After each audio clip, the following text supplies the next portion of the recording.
আসসালামু আলাইকুম। সংবাদে আপনাদের সবাইকে স্বাগত জানাচ্ছি। আমি ফিরোজ তোহা। শুরুতেই আরবে কেবলস সংবাদ শিরোনাম জানিয়ে দেব এই মুহূর্তে হাতে পাওয়া সর্বশেষ গুরুত্বপূর্ণ আপডেট বাংলা সংবাদ। শুরুতেই থাকছে বিএনপির সিনিয়র যুগ্ম মহাসচিব রুহুল কবির রিজভী বলেছেন, বাংলাদেশ ব্যাংক, সোনালী ব্যাংক সহ এখন সব খালি করে দিয়েছে। সব ব্যাংকের টাকা লুটপাট করা হয়েছে। ব্যাংকে গিয়ে দেখবেন শুধু চেয়ার টেবিল পড়ে আছে। তারা বাংলাদেশের সব আর্থিক প্রতিষ্ঠানকে শেষ করে দিয়েছে। এবারে জানাবো নরসিংদীর শিবপুরে দুর্বৃত্তের ধারালোর অস্ত্রের আঘাতে আহমেদুল কবির নামের এক যুবক নিহত হয়েছেন। জানিয়ে দেব সিলেট নগরের চামিলিবাগ আবাসিক এলাকায় টিলা ধসে মাটি চাপায় শিশুসহ একই পরিবারের ৩ জন নিহত হয়েছেন। আহত হয়েছেন আরও ৩ জন। এবারে থাকছে এনআইডি সেবা নিতে আসা জনগণের সঙ্গে যেন দুর্ব্যবহার না করা হয় সে বিষয়ে সংশ্লিষ্টদের সতর্ক করেছেন প্রধান নির্বাচন কমিশনার সিইসি কাজী হাবিবুল আউয়াল। এদিকে প্রধানমন্ত্রী শেখ হাসিনার ভারত সফরে বিভিন্ন গুরুত্বপূর্ণ বৈঠক হয়েছে বলে জানিয়েছেন দলটির সাধারণ সম্পাদক এবং সড়ক পরিবহন ও সেতুমন্ত্রী ওবায়দুল কাদের। এবং সর্বশেষ জানাবো আন্তর্জাতিক সংবাদ। যুদ্ধকালীন মন্ত্রীর পদত্যাগ, পত্তনের মুখে নেতানিয়াহু সরকার। গাজা যুদ্ধের অবসান এবং ইসরায়েলি বন্দীদের মুক্তি নিশ্চিত করতে ব্যাপক চাপের মুখে রয়েছে নেতানিয়াহু। এমন পরিস্থিতির মধ্যেই পদত্যাগের ঘোষণা দিলেন নেতানিয়াহুর জরুরি যুদ্ধকালীন মন্ত্রিসভার অন্যতম সদস্য বেনি গ্যান্তোস। গ্যান্তোসের পদত্যাগকে ইসরায়েলি প্রধানমন্ত্রী বেনিয়ামিন নেতানিয়াহুর জন্য বড় ধাক্কা হিসেবে দেখা হচ্ছে। এতক্ষণ শিরোনাম শুনছিলেন, এবার বিস্তারিত। প্রিয় দর্শক, আপনি যদি এই চ্যানেলে নতুন হয়ে থাকেন, ভিডিওটি দেখতে দেখতে চ্যানেলটি সাবস্ক্রাইব করে আমাদের সঙ্গে থাকুন। আর এই ভিডিও সম্পর্কে আপনি আপনার মূল্যবান মতামতটি কমেন্ট বক্সে জানিয়ে দিন। আর হ্যাঁ প্রিয় দর্শক, জানিয়ে দিন ভিডিওটি কোথা থেকে দেখছেন। ব্যাংক এখন খালি, সব টাকা লুট হয়ে গেছে রিজভী। বিএনপির সিনিয়র যুগ্ম মহাসচিব রুহুল কবির রিজভী বলেছেন, বাংলাদেশ ব্যাংক, সোনালী ব্যাংক সহ সব ব্যাংক এখন খালি। সব ব্যাংকের টাকা লুট হয়ে গেছে। ব্যাংকে গিয়ে দেখবেন শুধু চেয়ার টেবিল পড়ে আছে। তারা বাংলাদেশের সব আর্থিক প্রতিষ্ঠান শেষ করে দিয়েছে। প্রতারণার শিকার হয়ে মালয়েশিয়াগামী শ্রমিক সোহেল তানবীরের আত্মহত্যার ঘটনার প্রতিবাদ জানিয়ে সোমবার দুপুরে মতিঝিল সোনালী ব্যাংকের সামনে শ্রমিক দলের উদ্যোগে বিক্ষোভ সমাবেশে তিনি এসব কথা বলেন। শ্রমিক দলের সভাপতি আনোয়ার হোসেনের সভাপতিত্বে ও প্রচার সম্পাদক মঞ্জুরুল ইসলাম মঞ্জুর পরিচালনায় এ সময় বক্তব্য রাখেন বিএনপি চেয়ারপারসনের বিশেষ সহকারী অ্যাডভোকেট শামসুর রহমান শিমুল বিশ্বাস সহ আরও অনেকে। রিজভী বলেন, আমরা বাংলাদেশের মানুষ এক দম বন্ধ করা পরিস্থিতির মধ্য দিয়ে বসবাস করছি, দিন যাপন করছি। একদিকে সরকারি আক্রমণ, অন্যদিকে গুমখুন, ক্রসফায়ার, আরেকদিকে ক্ষুধায়, দারিদ্রতায়, বঞ্চনায় মানুষ আত্মহত্যা করছে। মায়েরা পিতামাতা সন্তান বিক্রি করে দিচ্ছে। এ উপহার দিয়েছেন শেখ হাসিনা। তিনি বলেন, শেখ হাসিনার উন্নয়নের নমুনা হলো মানুষ বাঁচতে পারে না। বাংলাদেশ মালয়েশিয়া সরকারের মধ্যে চুক্তি হয়েছে, প্রতি ব্যক্তি যারা মালয়েশিয়া যাবেন তাদের লাগবে ৭৮,৫০০ টাকা। অথচ দুষ্ট চক্র ৫,৪০,০০০ টাকা করে নিচ্ছে। একদিকে ছাড়পত্র হয়েছে, পাসপোর্ট হয়েছে, সব প্রস্তুতি শেষ হওয়ার পরও আজকে হাজার হাজার শ্রমিক মালয়েশিয়া যেতে পারেনি। বাংলাদেশের যে চক্র, তারা কারা? তারা শেখ হাসিনার ঘনিষ্ঠ লোক। জেনারেল মাসুদুদ্দিন বলেন, সাবেক অর্থমন্ত্রী লোটাস কামালের পরিবার, তারা বাংলাদেশের ক্ষমতাসীন ব্যক্তি, তারাই এই চক্রের সঙ্গে জড়িত। তিনি আরও বলেন, মানুষের জায়গা জমি, গহনা, সহায় সম্বল বিক্রি করে যে ছেলেটি মালয়েশিয়া যেতে পারেনি, সে ভৈরব ব্রিজ থেকে মেঘনা নদীতে ঝাঁপ দিয়ে আত্মহত্যা করেছে। কারণ বাড়িতে গিয়ে তার তো কিছু করার ছিল না। সে জায়গা জমি বিক্রি করে নিঃস্ব হয়ে আত্মহত্যা দিয়েছে। এটি হলো শেখ হাসিনার উপহার। 16 বছর ধরে এভাবে তারা গোটা জনগণকে প্রতারিত করছে। এভাবে আমাদের আর্থিক প্রতিষ্ঠানগুলো শেষ করে দিয়েছে সরকার।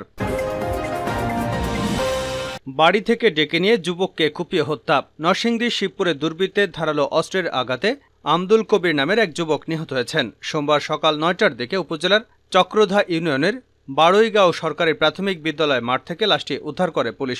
নিহত আব্দুল কবির বাড়ইগাঁও গ্রামের মৃত আব্দুল সালামের ছেলে। এর আগে রবিবার রাতে কোনো এক সময় তাকে হত্যা করা হয়।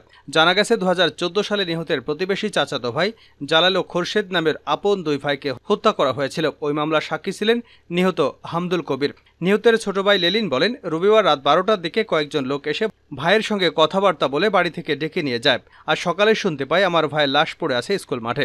পূর্ব শত্রুতার জেরে পরিকল্পিতভাবে আমার ভাইকে হত্যা করা হয়েছে। শিবপুর মডেল থানার ওসি মোহাম্মদ ফরিদউদ্দিন বলেন, ঘটনাটি কে বা কারা ঘটিয়েছে তা তদন্ত করা হচ্ছে। নিহতের লাশ উদ্ধার করে ময়নাতদন্তের জন্য নরসিংদী সদর হাসপাতালের মর্গে পাঠানো হয়েছে। এ ব্যাপারে থানায় একটি মামলা করার প্রস্তুতি চলছে।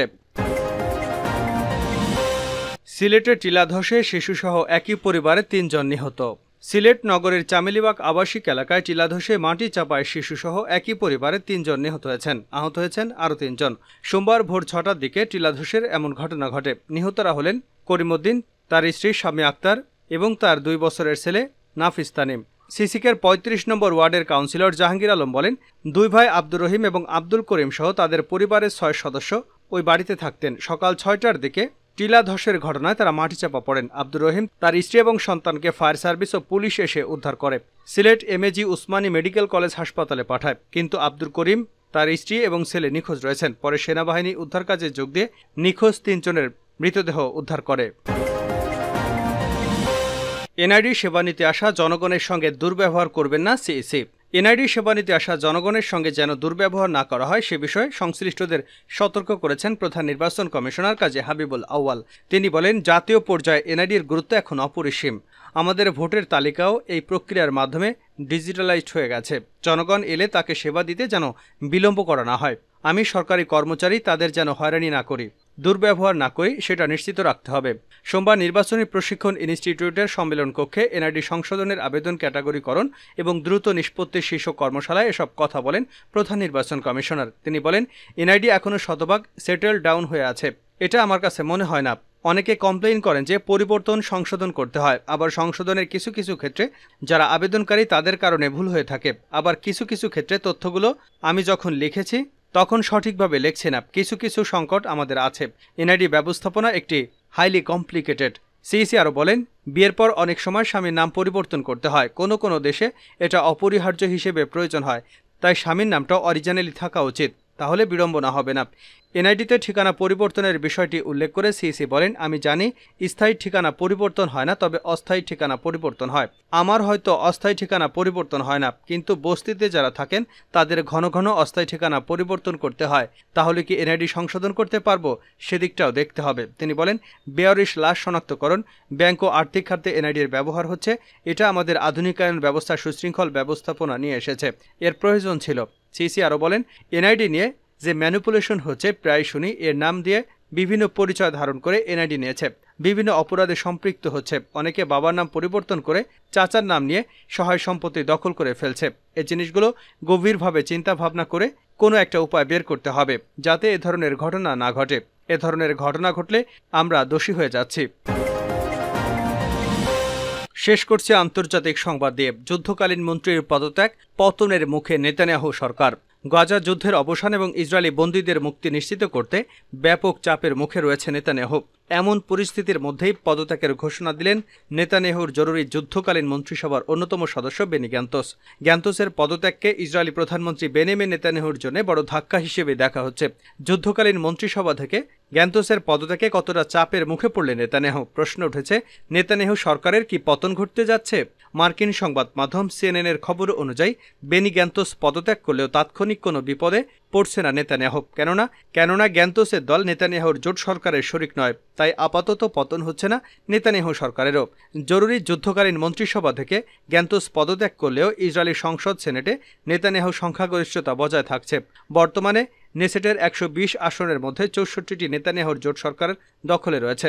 তবে গ্যান্তস সরকার ছাড়াই ইসরায়েলি জরুরি মন্ত্রিসভায় এখন নেতানিয়াহুর কিলুত পার্টি ব্যতীত অন্য কোনো দলের প্রতিনিধিত্ব রইল না।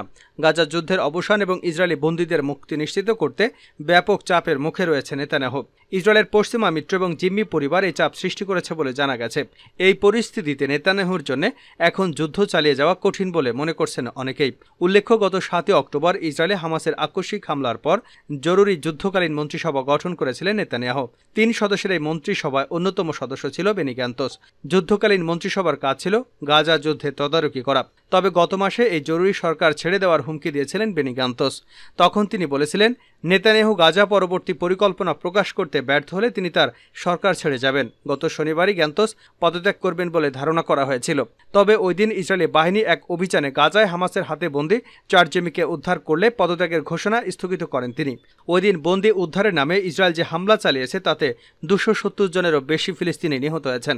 রোববার এক সংবাদ সম্মেলনে বেনি গ্যান্তস পদত্যাগের ঘোষণা দিয়ে বলেন, নেতানিয়াহু আমাদের প্রকৃত বিজয়ের দিকে অগ্রসর হতে বাধা দিচ্ছে। এ কারণেই আমরা আজ জরুরি সরকার ছেড়ে দিচ্ছি। ওই সময় আগাম নির্বাচনেরও আহ্বান জানান তিনি। গ্যান্তোস বলেন, এমন একটি নির্বাচন হওয়া উচিত যা এমন একটি সরকার গঠন করবে যে সরকার জনগণের আস্থা অর্জন এবং চ্যালেঞ্জ মোকাবেলা করতে সক্ষম হবে। আমি নেতানিয়াহুকে আহ্বান জানাই, সবার মতামতের ভিত্তিতে নির্বাচনের তারিখ নির্ধারণ করুন।